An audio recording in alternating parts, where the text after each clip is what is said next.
Hey everyone, welcome back to our channel. If you are new here, I am Dr. A.I. Williams, and today we are discussing something that's been making waves and not in a good way in the world of marijuana use. You may have heard about it, but now it's becoming more widespread. There is a mysterious syndrome that is on the rise among weed smokers, and the number of reported cases has doubled in recent years.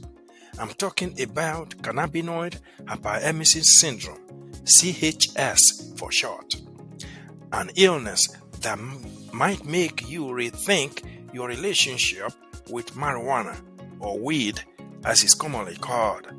So, if you are a regular smoker or considering it, or you know of someone who uses weed, you will definitely want to stick around and watch this video to the end. It could save you or your loved ones a lot of discomfort and possibly your health. Trust me, this one syndrome you want to know about because it could have a serious impact on your health and well-being. We will break down what CHS is, why it's becoming more common, and what you need to watch out for. But before we dive into the details, don't forget to hit that subscribe button and ring the bell so you never miss important health updates like this one. Alright, let's get into it. Cannabinoid hyperemesis syndrome, CHS, is a serious condition that causes extreme nausea, vomiting, and stomach pain, often after long-term marijuana use. And get this, it's estimated that around 15 to 20 million people worldwide are dealing with it. But don't confuse it with your typical hangover or the hunger-induced stomach discomfort. CHS is way worse. Imagine constant intense nausea that won't go away, even with over-the-counter anti-nausea medications. It can last for days. Yes, I said days. What's even scarier is that the people most at risk are those who use marijuana more than 4 times a week for a year. And if you started using it before you turned 16, you might be at an even higher risk. Now, here's the wild part. The only thing that seems to offer temporary relief? Hot showers or bath.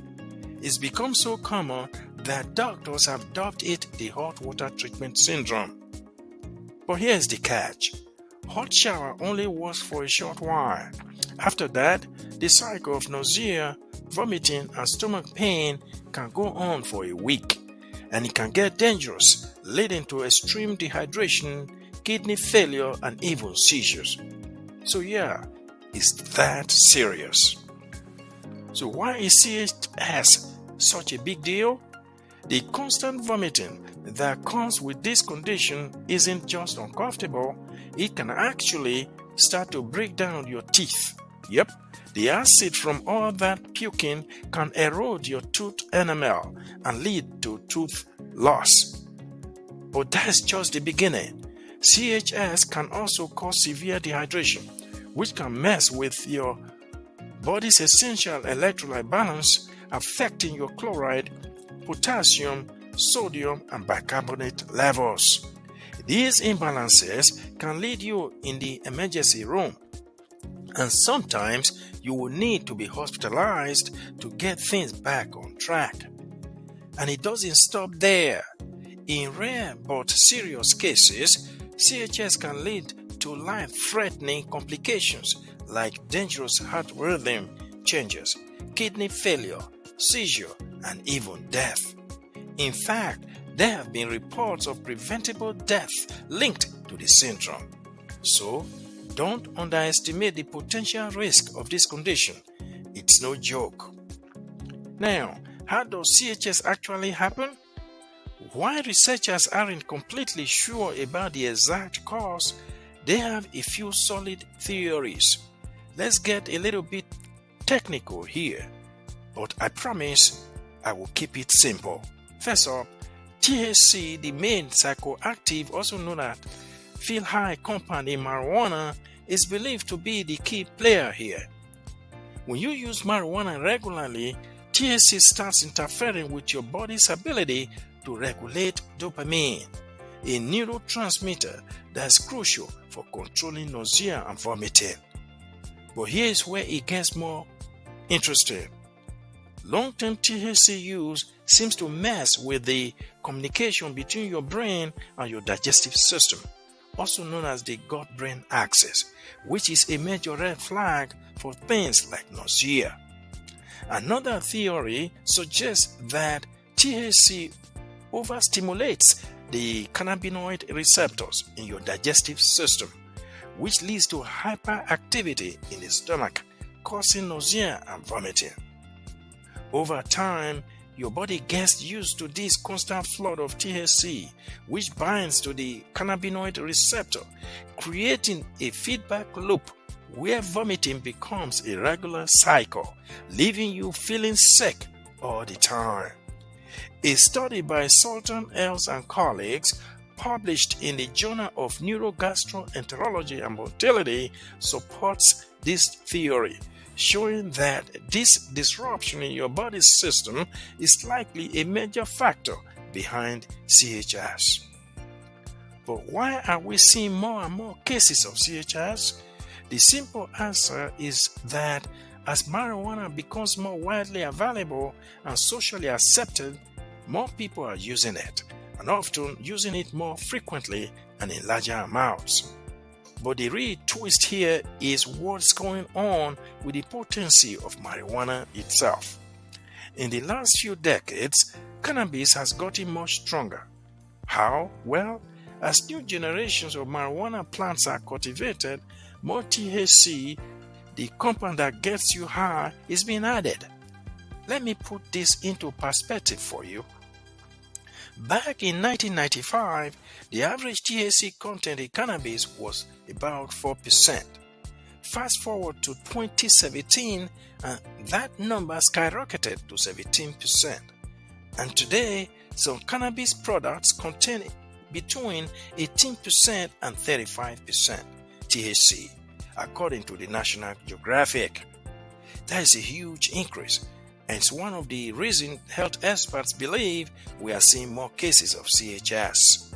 The stronger the marijuana, the more THC flood in your system, and that could be contributing to the rise in this syndrome. Okay, you are probably asking, can I actually prevent CHS? The good news is yes, you can. If you have been using marijuana for a while, there are a few key steps you can take to lower your risk. First, cut back or quit smoking marijuana. The most effective way to prevent CHS? Simply reduce your marijuana use or stop altogether. If you have been smoking regularly and are noticing nausea or stomach issues, it might be time to take a closer look at your habits. You don't have to quit cold turkey, but cutting back can make a world of difference in protecting your health. Second, stay hydrated and watch your diet. Hydration is key.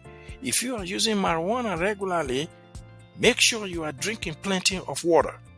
Dehydration can make nausea and vomiting even worse. And don't forget about your diet.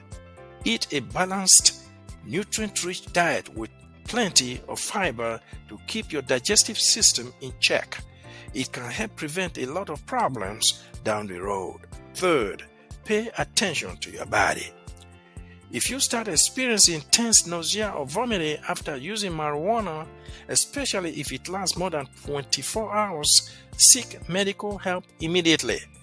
A doctor can help you rule out other conditions and get you the treatment you need before things escalate. Fourth, consider non-THC alternatives. If you are using marijuana for medicinal purposes or just enjoy the occasional burst, consider switching to CBD, also known as cannabidiol products, also from cannabis. Unlike THC, CBD doesn't have the same psychoactive or feel-high effects as THC and has been shown to have potential health benefits without causing the same risk for CHS. but always consult with your doctor before making the switch. Taking these steps seriously could make all the difference in avoiding CHS and keeping your health on track. To sum up, CHS is a serious condition that seems to be on the rise as marijuana use becomes more common. The symptoms can be extreme, but the good news is that by cutting back on marijuana use, staying hydrated, and paying attention to your body, you can avoid this syndrome. If you found this video helpful, make sure to like, comment, and share it with someone who might need to hear this warning. If you haven't already, be sure to subscribe to the channel for more health updates. Remember, knowledge is power, and taking care of your health should always come first. Thanks for tuning in, and until next time, stay informed, stay safe, and take care of yourself.